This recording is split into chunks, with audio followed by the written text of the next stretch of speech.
bearing on those races and could very much have a determining negative impact for many candidates. Emmanuel Goujon, I won't ask you how many elections you've covered in Africa, but I will ask you, what do you do? They're not going to start all over again. No, and it's a move. I mean, on the long-term perspective, this election was better than the former one, and the next one will be even better than this one. So we have to see it in a broader perspective, I think, and try to challenge the real situation on the ground. The situation is what? We might have two leaders claiming the same position as the president. So I think it will be a real challenge for President Kabila to solve this situation without violences, without mass arrestation of opponents.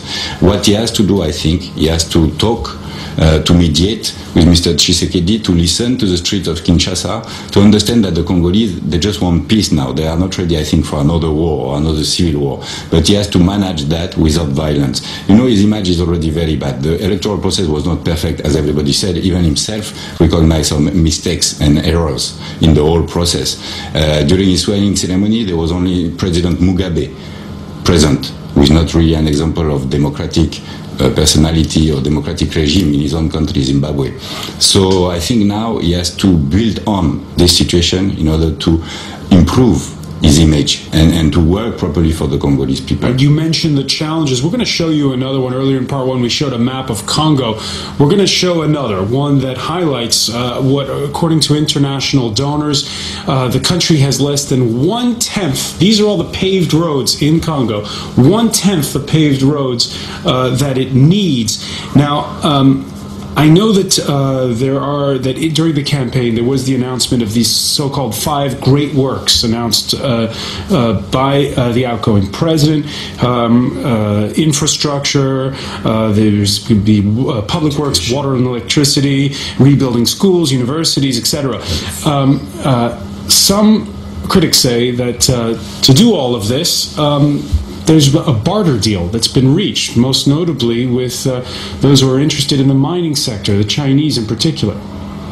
Yes, the works has started, and I think that the re-election of President Kabila is due to the fact that he has started reconstructing the country.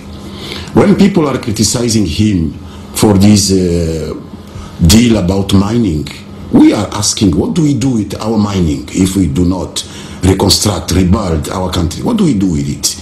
Build the castles in Europe or America? We must reconstruct our country for our people. It is what we are doing under conditions that we saw them better than other deals we were doing with under Mobutu or other leaders. Maybe we can find better conditions, but according to circumstances in that time when we were negotiating these works, it was the better conditions. Laura C.A., do you agree? Well, I think that it is important to acknowledge that the government has made some progress in improving infrastructure since the last elections, particularly if you're in the East. The deals that were made with the Chinese have resulted in more paved roads, in street lights in Goma, things like that were unthinkable 10 years ago.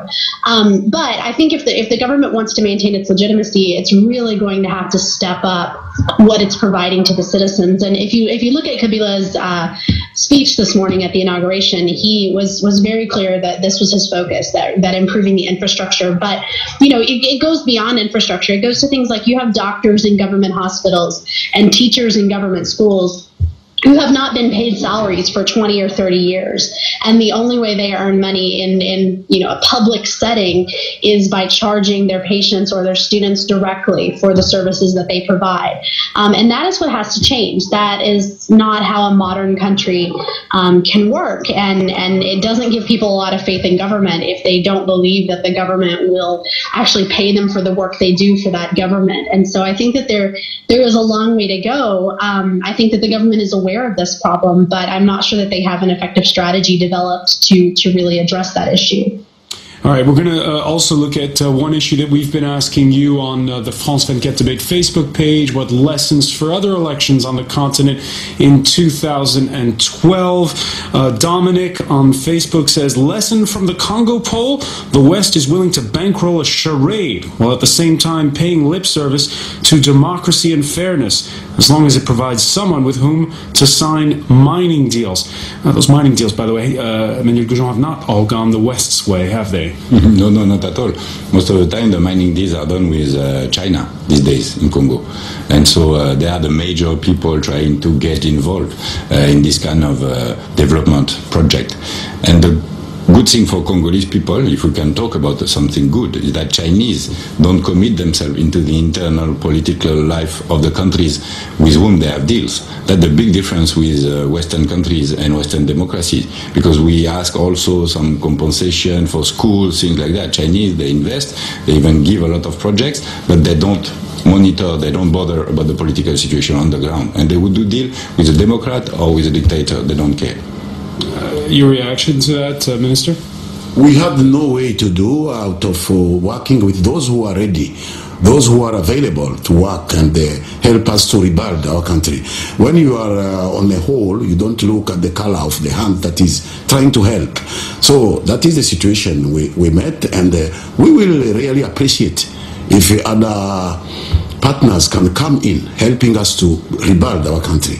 But since we don't meet in conditions we are ready to meet, we have to work with Chinese, and we will continue working with them, waiting others to come and join. All right, we're going to have to leave it there. I want to thank you, Lambert Mende, for joining us.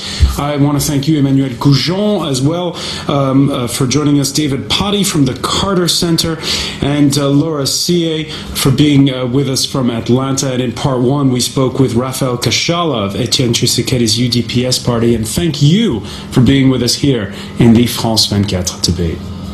Stay with us. Coming up next, it's time for business, and that's hosted by Marcus Carlson.